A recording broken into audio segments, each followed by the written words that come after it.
Olá, meu nome é Hindenburg e no episódio de hoje vamos falar sobre o conflito em Gaza e especialmente a declaração do Lula em relação a esse assunto. Eu fiquei analisando bastante essa questão, e acho uma questão muito delicada, muito complexa. Algumas pessoas estão se posicionando de forma muito apaixonada de um dos lados ou do outro. Eu acho que é uma questão muito difícil de julgar, porque é uma questão que um problema que vem se prolongando por séculos. Gaza é uma região, as cruzadas, por exemplo, de 1099, houve conflitos. O livro do William Durant, História, são 11 volumes, eu só li um dos volumes, que é a Idade da Fé. Nesse Idade da Fé, que acho que é o volume 9, que tem mais de 1000 páginas, cada volume tem mais de 1000 páginas, né? Uma coleção gigantesca de história. E essa Idade da Fé trata justamente da Idade Média, cobre o período da Inquisição, então tem as cruzadas, né? Então, essa questão das cruzadas, houve uma cruzada em 1099 que foi justamente na região de Gaza. Tinha outro nome na época, né? Mas é na mesma área. E muito antes disso, né, já houve conflitos anteriores, desde o Império Otomano, né? Então é um histórico muito extenso, desde 1500 a.C., que tem conflitos nessa região. É uma região muito agredida, muito sofrida, de diferentes maneiras, principalmente por conflitos militares, né? E atualmente está acontecendo isso aí. E aí eu vejo a declaração, né, eu tenho um amigo, o Alexandre Porto, que gravou um vídeo sobre isso, inclusive meu estímulo para gravar sobre isso foi justamente o vídeo do Alexandre Porto, no qual ele apoia a posição do monarca e critica o do Nando Moura. Eu acho que tanto o monarca quanto o Nando Moura têm visões razoavelmente corretas em alguns pontos. O próprio monarca, quando ele analisa o caso, ele concorda com alguns pontos do Nando Moura. Porém, eles criam conflitos gigantes por motivos pequenos, né? Em alguns pontos centrais eles concordam e outros eles distorcem a situação, puxando muito para um lado ou muito para o outro. Bom, como é que nós podemos analisar essa questão? O Lula disse que a ação militar de Israel em Gaza equivale à ação nazista durante o Holocausto. É uma declaração muito infeliz e muito incorreta. O fato de eu ser contra ações militares de um modo geral não quer dizer que eu faria uma comparação desse tipo, uma comparação muito mal pensada. Eu não tenho nenhuma rejeição pessoal nem contra o Lula nem contra o Bolsonaro e nada a favor do Lula nem do Bolsonaro. Não tenho nada pessoal nem a favor nem contra nenhum deles. Não tenho um posicionamento político em relação a isso. Mas analisando objetivamente os fatos, a declaração do Lula foi errada no sentido de comparar com o nazismo, especialmente em se tratando de Israel, que foi uma vítima, né, do nazismo, que sofreram demais. Os judeus foram profundamente lesados, prejudicados, abusados, chacinados, né, durante o nazismo, durante a Segunda Guerra Mundial e um pouco antes da Segunda Guerra Mundial, e é muito ofensivo fazer esse tipo de comparação que o Lula fez. Então, eu não acho que o Lula teve essa intenção, mas, independentemente dele ter essa intenção ou não, ele fez uma cagada muito grande. Ele não poderia ter feito um comentário desses se referindo ao povo judeu e comparando o povo judeu ao nazismo. Isso é uma coisa completamente fora de cogitação. Então aí, um erro gravíssimo que ele cometeu nesse ponto. Porém, o posicionamento dele de combater a ação militar de Israel contra o grupo Hamas, e aí já não é só uma questão da região de Gaza, é contra o grupo Hamas. O grupo Hamas, ele lidera aquela região de Gaza já há algum tempo. Eu não conheço muito de história, mas algumas noções a gente tem mais ou menos do que se passa. O grupo Hamas, ele é classificado como terrorista por muitas nações, né? Austrália, Estados Unidos, Canadá, Japão, toda a comunidade europeia. Assim, quando eu falo por nações, eu quero dizer oficialmente, porque obviamente dentro do Brasil, ou dentro de qualquer país, você tem algumas pessoas que consideram como um grupo terrorista e outras que não consideram. Então, não é que ele tem um rótulo objetivo, né? O grupo Hamas não está objetivamente rotulado como terrorista. Ele está rotulado como terrorista por alguns países, por outros não. E aí, quando nós examinamos as ações desse grupo, o grupo Hamas, especialmente esse atentado que aconteceu em Israel, é um atentado terrorista, não tem muito o que discutir. O que nós conhecemos por indução finita, que nós classificamos como atos terroristas, essa ação do grupo Hamas se enquadra muito bem. É claro que não dá para classificar um grupo inteiro com base em um ato isolado, mas não é um ato isolado. É um ato que faz parte de outros, né, um histórico de outras ações desde os anos 80, dos anos 90. Então, o grupo Hamas é classificado oficialmente como terrorista por vários países, por alguns países pelo menos, né? Tem ações que se enquadram no perfil de ações terroristas e eles iniciaram uma agressão a Israel. Israel reagiu a essa agressão, porque se Israel não reagisse, aí nós temos um caso, né? Eu não me recordo agora o nome, tem uma artista, acho que é Miriam, não me recordo o nome dela. Eu não considero que ela seja uma artista, ela se considera uma artista, né? E ela, vou colocar depois um vídeo aqui atrás, em que ela fez um experimento social, que ela chama de experimento social, que para mim aquilo é meio que não sem muito sentido. Mas diz inclusive que ela tem relação com grupos satanistas, eu não conheço bem os detalhes, mas tem acusações, né, de que ela tem esse tipo de ligação, e tem fotos dela em situações que sugerem que talvez haja algum fundamento nisso. Mas o ponto é, ela fez um experimento social, e nesse experimento, que ela chama, pelo menos, de experimento social, em que ela ficou parada durante algumas horas, né, 3, 4, 5 horas, não sei quanto tempo, e as pessoas do ambiente podiam fazer tudo o que quisessem com ela, que ela não ia reagir. E eram pessoas, entre aspas, normais, pessoas típicas que você vê por aí na rua. Não eram criminosos, não eram, sabe, pessoas classificadas como normais. E essas pessoas começaram a agredir, a xingar, a bater nela, a rabiscar o corpo dela, queriam tentar até estuprá-la. E aí houve intervenção dos seguranças, porque eles tinham orientação para não interferir, exceto se eles tentassem matá-la ou estuprá-la. Fazer pequenos cortes no corpo, ela deixou. Inclusive fizeram pequenos cortes, pequenos arranhões no corpo dela, né? Então, as pessoas espontaneamente, sem nenhum estímulo, pessoas, entre aspas, né, normais, pessoas típicas da população, progressivamente foram agredindo cada vez mais, simplesmente porque ela não reagia. Eles atacavam e ela ficava parada. Então, quer dizer, imagina a situação de Israel. Ele está lá parado e vão os terroristas e atacam. E aí eles só fazem um pronunciamento, não fazem nada. Eles vão lá e atacam de novo. O que vai acontecer? Eles vão continuar sendo atacados cada vez mais. Eles precisam reagir de uma forma enérgica. Não é uma questão de escolha, né? Eles estão sendo agredidos. As pessoas que foram lá, eles mataram crianças, mataram mulheres, estupraram mulheres, mataram idosos, mataram indiscriminadamente. E eles tomaram a iniciativa da agressão.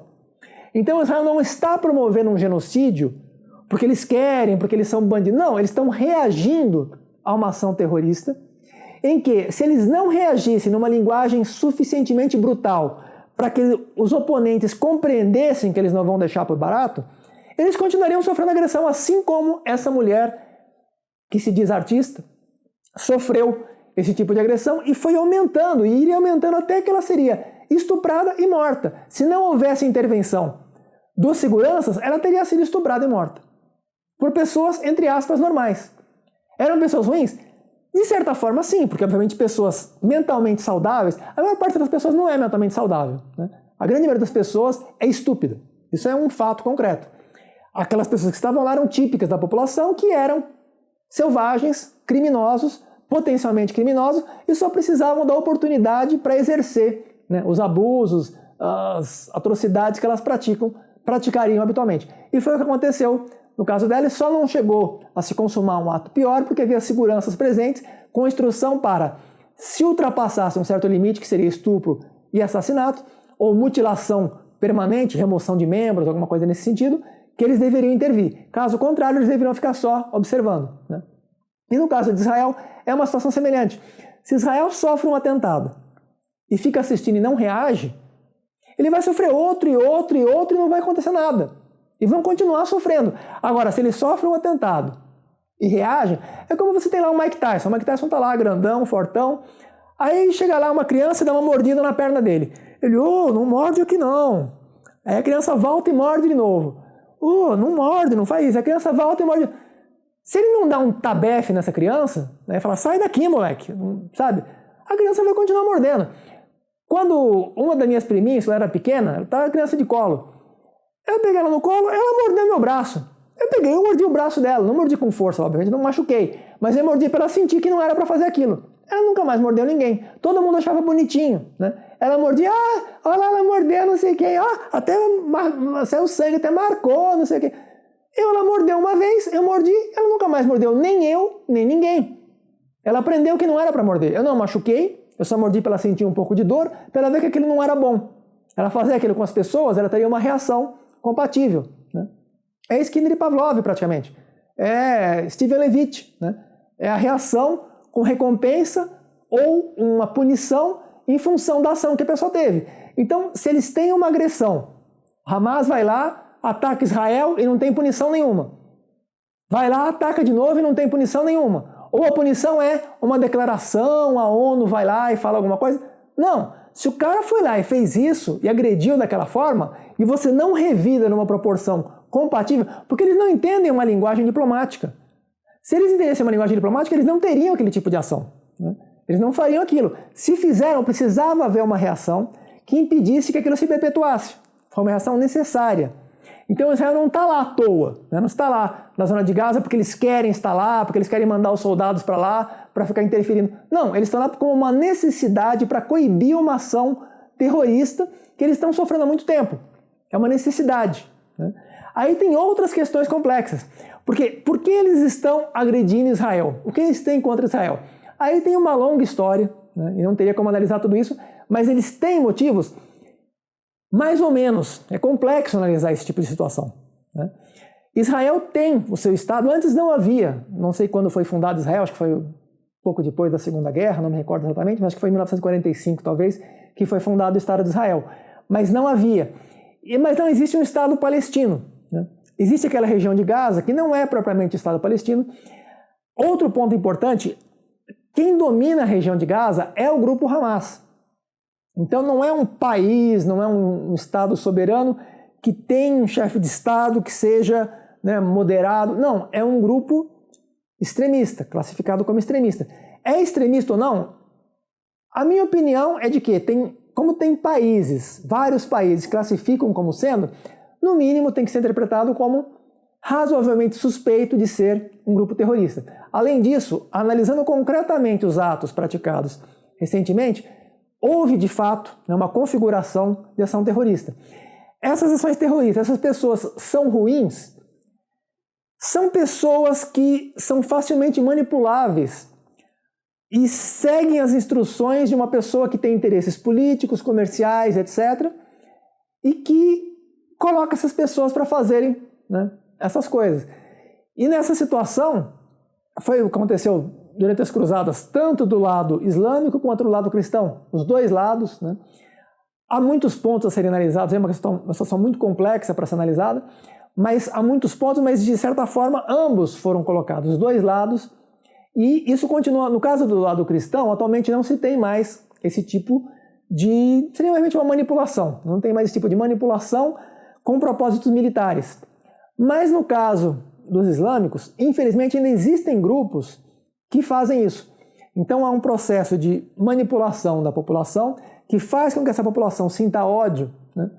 Porque vamos supor que você tem lá os muçulmanos, que eles não estão vivendo muito bem, eles estão com algumas dificuldades financeiras, eles têm lá limitações tecnológicas, porém eles não estão pensando em sair por aí matando as pessoas.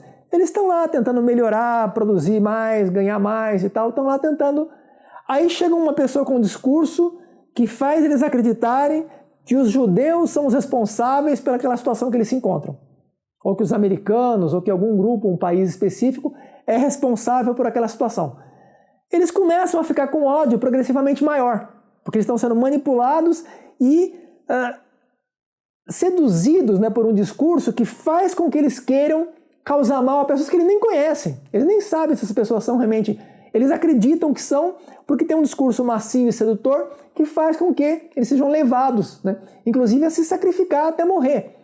Aqueles caras que jogam carro-bomba, os aviões que jogam... Eles morrem junto.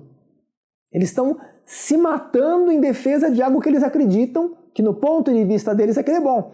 Então não é que são pessoas intrinsecamente ruins, mas são pessoas vulneráveis intelectualmente que acabam se deixando enganar por um discurso que faz com que elas vão matar pessoas que elas nem sabem quem são e nem compreendem direito por que elas estão fazendo aquilo.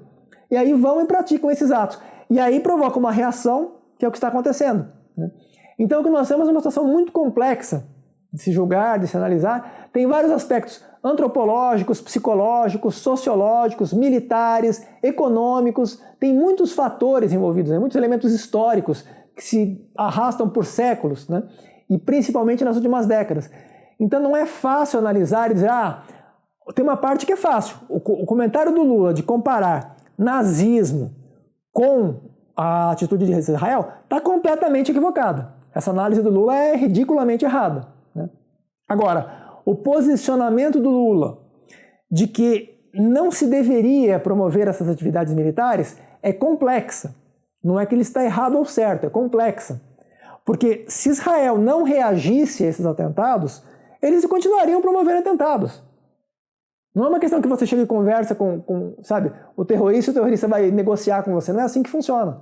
Com o terrorista, a maneira de reagir, o Trump, por exemplo, quando houve ameaças que o Trump teve que reagir, ele simplesmente falou, então tá, então vamos fazer, né? Ficaram com medo. Porque quem vai enfrentar os Estados Unidos? Sabe? Então, Israel é mais poderoso militarmente. O grupo Hamas explora o fato de que, sendo Israel mais poderoso, ele não vai revidar com toda a força, talvez nem revide. Então ele vai lá e fica cutucando. E está errado, né? Porque ele está matando pessoas, estava estuprando pessoas. E aí o Lula vai falar que estão matando crianças, idosos, na região de Gaza, mas e as pessoas que foram mortas em Israel? Lula também repudiou aqueles atos. Lula também comentou que ele era contra as ações do Hamas contra Israel e é contra as ações de Israel contra Hamas. Só que não foi Israel que começou essas ações. Israel está apenas revidando. E se Israel não revidar, tem exatamente o problema que eu citei, né? Daquela mulher que demonstrou que as pessoas agem dessa maneira se não houver uma reação à altura. Então não é um caso simples de se analisar. Minha opinião, se eu fosse chefe de Estado de Israel, eu também reagiria com retaliação. Seria uma retaliação severa também. E Israel nem está sendo tão severo quanto poderia, porque ele poderia simplesmente exterminar aquela região. Porque o grupo Hamas, aquela região é ocupada pelo grupo Hamas, é liderada pelo grupo Hamas, que é um grupo terrorista que cedo ou tarde vai continuar, né? Tem outras regiões, a Cisjordânia, tem outras partes que também há elementos do grupo Hamas. Mas ali é onde se concentra a maior parte. Então, se Israel realmente quisesse uma retaliação vigorosa, agressiva, exterminaria tudo ali, eles conseguiriam se quisessem. E eles não estão, eles estão mais ou menos que controlando, né? Teve uma reportagem em 93, se eu não me engano, de um jornalista que estava na região e que ele denunciou atitudes de soldados de Israel que estavam agindo de forma desumana, agredindo pessoas da região, etc. Talvez tivesse, eu não sei, eu não cheguei a ver os detalhes, eu não sei. Mas mesmo que estivessem, vamos supor que eu moro em Israel, vão algumas pessoas lá e matam parentes, amigos, pessoas que são próximas de mim, e eu sou um soldado, eu sou colocado lá naquela região. Eu vou raciocinar que as pessoas que estão lá não são as mesmas que foram lá, não necessariamente, mas elas estão de alguma forma ligadas. Então, eu não vou ser muito bonzinho com essas pessoas, mesmo porque eu sei que potencialmente, cada uma delas é potencialmente um terrorista que vai para lá depois, né? Então, eu não vou abusar de nenhuma maneira, mas ao mesmo tempo eu não vou ser muito generoso também. Então eu acho difícil. Isso eu procurando ser uma pessoa bastante justa. Agora imagine um soldado que não tem um discernimento tão sofisticado que ele vai analisar de uma maneira meio estúpida, né? Ele vai analisar de uma maneira superficial. O que na cabeça dele é mais ou menos justo, pode ser que ele tenha que dar porrada lá em todo mundo. Então eu não acho que ele está fazendo aquilo porque ele é uma pessoa má. Ele está fazendo aquilo porque é uma situação em que ele sofreu, os familiares dele, os amigos dele sofreram uma agressão e na cabeça dele existe uma conexão, né? E existe de fato essa conexão entre as pessoas que foram lá e aquelas que estão na presença dele ali. Então não é simples julgar nada dessa situação, é uma situação muito complexa de ser avaliada. A atitude do Lula em relação a defender a paz, eu concordo, obviamente, mas defender a paz pode não ser tão simples quanto ele faz parecer, porque ele deveria defender a paz, então, antes do grupo Hamas e fazer alguma coisa lá. Depois que o grupo Hamas foi e agrediu Israel está revidando. E uma revida não é nem um revide de vingança, talvez seja também de vingança, Mas é um revide do tipo uma mensagem. Olha, se vocês continuarem fazendo aquilo lá, nós vamos mostrar que nós temos mais força para fazer aqui. Então pense bem no que vocês estão fazendo. Porque se vocês continuarem com o terrorismo lá, nós vamos fazer equivalente e mais pesado aqui. Então é uma mensagem disciplinar, né, para colocar o grupo no lugar dele. Não é uma coisa simples de se analisar. Eu acho que o grupo Hamas não deveria agir da maneira como age. Acho que Israel não teve escolha nessa situação, não havia muitas alternativas, porque se Israel não fizesse nada, teria os efeitos que eu comentei. E acho que a análise que o Lula fez foi tendenciosa. Não acho que ele teve má fé, mas acho que ele não foi imparcial na análise. E o mais grave foi essa comparação de judeus com nazistas. É uma coisa completamente absurda. Né? Não existe esse paralelo que ele tentou fazer, não há essa equivalência de situações. Né? Então, houve faltas graves do Lula nessa declaração. Quando ele foi convidado a fazer uma retratação pública, ele se recusou e ainda insistiu no assunto. Eu acho que teve um ponto positivo e um negativo. O positivo foi que ele falou, não, eu vou manter minha palavra. Só que essa de eu vou manter minha palavra, ele está fazendo uma coisa tão ruim quanto fez o Monark, quando a Tabata deu a ele a oportunidade de se retratar e ele renunciou e insistiu em bater o pé, que ele era a favor de que o Brasil deveria dar liberdade para que se criasse partidos neonazistas. Né? Então, o Monark, ele não é, na minha opinião, não tem nenhum indício de ser neonazista. As pessoas que disseram que ele fez apologia ao nazismo estão erradas, obviamente, não tem nenhum elemento. Né? Eu não posso afirmar que ele não seja, mas eu posso afirmar que no discurso dele não havia nenhum tipo de elemento que justificasse associar as declarações dele com o neonazismo ou com apologia ao nazismo.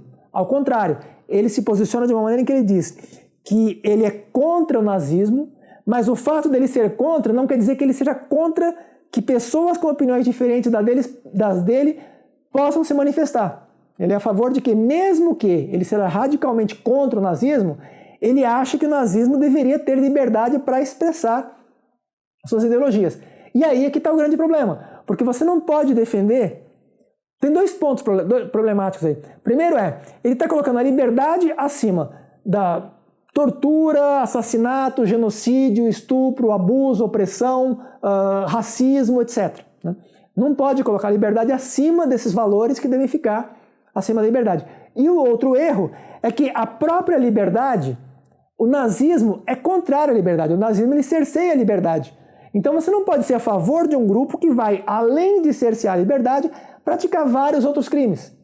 Então, nesses dois pontos, ele está errado. Ele está certo de forma generalizada, no sentido de defender que mesmo que haja divergência de opinião, que ele é a favor das pessoas que têm opiniões diferentes da dele, também poderem se manifestar, inclusive os nazistas, porém não necessariamente os nazistas. Né? O caso dos nazistas é justamente esse ponto, que é um grupo que não só é contrário à liberdade, mas que tem várias outras vicissitudes extremamente graves.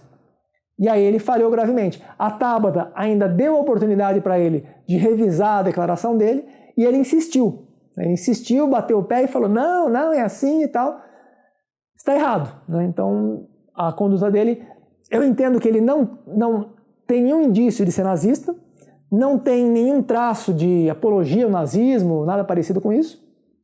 Ele, inclusive, agiu de boa fé, a minha interpretação, pelo menos, o próprio Felipe Neto defendeu, embora eles sejam, não sei se inimigos, mas eles não se dão muito bem. Entretanto, o Felipe Neto é uma pessoa inteligente, racional, e declarou, né, que ele não achava que o Monark, naquela declaração, havia demonstrado nenhum indício de ser nazista, que é meio óbvio. Né? Teve uma filósofa, que eu não sei como é que ela conseguiu o PhD na USP. A USP dá PhD para qualquer um, né? O Sacani tem um PhD, essa filósofa tem um PhD, e a declaração dela é completamente bizarra. Né? A declaração dela, ela disse que o Monark era nazista no nível 10, que o Kataguri era nazista no nível 10 e que a Tabata era nazista no nível 3. Ela é louca. Né? Então, se o Monark é nível 10, o Goering está em que nível? Né? O Hitler está em que nível? Ela é completamente sem noção. Nenhum deles, todos eles, a Tabata, o Kataguri, o Monark, todos eles são antinazistas, é óbvio. Né? Qualquer pessoa que assistiu e entendeu o que foi dito, que tem um pouco de noção de interpretação de texto, tem um comentário que o Zacarias fez há poucos dias, pelo menos assisti há poucos dias, mas pode ser que tenha há mais tempo, 73% da população brasileira não consegue interpretar um texto. Só que é um absurdo uma PhD em filosofia não conseguir interpretar um texto óbvio e simples, elementar, né? Não no caso um texto, uma declaração verbal, mas que é óbvia, é muito elementar. E ela não conseguiu interpretar essa declaração, ou ela de má fé, né? Pode ser uma combinação das duas coisas, tanto incapacidade quanto má fé, ela declarou que o monarca era nazista no nível 10. Quando na verdade eu diria que o monarca é antinazista nível 9,5, né? Antinazista, quase totalmente antinazista. A Tabata também. Eu não diria que há nem diferença de nível de antinazismo em relação a Tabata, o Katagiri e o monarca. Eu acho que eles têm um nível similar de antinazismo, porém a Tabata tem um discernimento mais sofisticado. A Tabata é mais inteligente, ela é mais culta, ela compreende melhor como o mundo funciona, como as pessoas funcionam, então ela faz análises mais inteligentes. O monarca também é uma pessoa inteligente, não tanto quanto a Tabata, né? O Katagiri também é uma pessoa inteligente. Então, quer dizer, em diferentes níveis. Na Tabata, 170 de QI, o Katagiri e o monarca, 145. O monarca talvez 130, 135. O Katagiri, 145. Então, a Tabata, a mais inteligente desse grupo, fez uma análise mais correta. Os outros fizeram análises que, dentro dos limites do que eles interpretaram, eles tentaram analisar de maneira justa. Nenhum deles quis nem defender o nazismo e nem ser injusto de nenhuma forma. Então tem esses pontos todos a serem considerados. E no caso do Lula, nós temos uma situação semelhante. O Lula é uma pessoa inteligente também, mas não tanto quanto a Tabata. Talvez num nível similar ao do monarca, do Katagiri, é difícil comparar, porque os níveis culturais são diferentes, né? Os históricos são diferentes, tem muitas diferenças culturais, de experiência de vida, são muito diferentes. Mas tentando analisar exclusivamente a capacidade cognitiva, de discernimento, de análise, são semelhantes. Eles cometem erros, outros tipos de erros, não são os mesmos tipos de erros que eles cometem. Uns enxergam os erros dos outros, mas eles não enxergam os próprios erros. Então um tem a impressão de que o outro é burro, quando na verdade não é que o outro é burro, é que ele não enxerga os mesmos erros que o outro está cometendo. Eles cometem erros diferentes. Então o monarca enxerga os erros do Lula, o Lula enxerga os do monarca, mas eles não enxergam os próprios erros que eles cometem e, como consequência, eles têm a ilusão de que o outro é muito mais burro, quando na verdade ambos são inteligentes, mas num nível ainda limitado em comparação, por exemplo, com a Tabata. E como consequência dessa limitação, o monarca fez uma declaração estúpida em alguns aspectos, não havia nenhum indício de nazismo, de neonazismo, de apologia ao nazismo, mas foi uma declaração estúpida, porque ele estava defendendo a criação de partido nazista, que é uma coisa absurda, estava errado, né? Não tão errado quanto fizeram parecer, mas estava errado. Não era um errado por má fé, era um errado por falta de discernimento, falta de capacidade de análise. E no caso do Lula foi uma coisa semelhante. Não sei se foi o próprio Lula que preparou aquele discurso, imagino que não, foi algum assessor. O assessor que fez isso cometeu um erro, né? Obviamente não acho que fez de propósito, né? Foi um erro que teve consequências negativas e, né, a minha opinião é que o Lula cometeu um erro grave de comparar ou ele ou o assessor, ou seja, porque independentemente do assessor ter preparado ou não, ele tinha que ler aquilo e ver se ele vai concordar com aquilo. Não é uma coisa, qualquer coisa que falam para ele, que ele vai repetir. Ou para leitura, ou para memorização e repetição. Em nenhum dos dois casos ele pode repetir sem analisar criticamente o que ele vai falar. Ele tem que ter bom senso, né? Ele fala, olha, eu não concordo com esse ponto, vamos mudar esse detalhe aqui, né? Aqui nós não podemos, até essa parte de ser contra as ações militares em Gaza, tudo bem, mas comparar as ações de Israel com as ações de nazistas, isso é um completo absurdo, né? É muito ofensivo, além de ser absurdo, é muito ofensivo e muito grave. Só quem teve parentes ou quem ficou nos campos de concentração, né, em Auschwitz e outros campos de concentração, é que sabe a desgraça que foi aquilo, né? O Holocausto foi uma das maiores vergonhas para a humanidade. É completamente diferente das ações que estão sendo praticadas em Gaza. São ruins? Eu acho que são ruins, mas é um mal que foi provocado pelas ações que originalmente o grupo Hamas teve em Israel. Não é uma coisa que começaram, né? Então tem vários pontos aí. Mas, enfim, é complexo a análise. Acabou o cartão de memória. Eu não tinha apagado a última vez as gravações que foram feitas do Galileu, que estava quase lotado já o cartão. E acabou lotando e não gravou o último trecho. Então eu estou só gravando aqui para fazer a despedida, né? Obrigado a todos pela atenção e até breve, se Deus quiser. Eu não sei do pedaço que cortou, mas se tiver cortado um pedaço muito grande, eu vou recolocar, né, eu vou completar. Senão vai ficar encerrado por aqui. Tá? É um assunto que não me agrada muito, é um assunto muito triste, e eu só gostaria de encerrar esse caso. Tá? Obrigado a todos pela atenção e até breve, se Deus quiser. E tomara que restabeleçam a paz, não só em Gaza, mas também na Ucrânia, em todos os lugares onde estão ocorrendo guerras, em vários países e diferentes regiões. Não é só essas duas são as que estão com grande exposição na mídia, mas tem muitas outras áreas no mundo que estão também em guerra. O ideal seria que fosse restabelecida a paz e de uma maneira relativamente justa, porque às vezes a guerra ela é necessária para lutar pela justiça. Às vezes você tem uma situação que se você aceita a paz sem justiça, é pior do que se você luta para tentar restaurar a justiça. Então, às vezes, a guerra pode ser necessária em alguns casos. É isso.